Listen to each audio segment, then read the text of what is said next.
يعلمون له ما في السماوات وما في الأرض من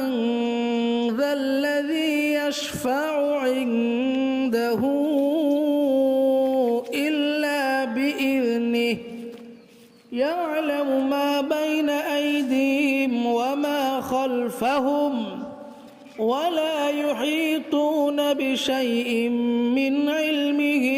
إلا بما شاء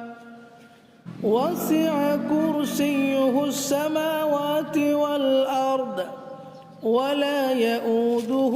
حفظهما وهو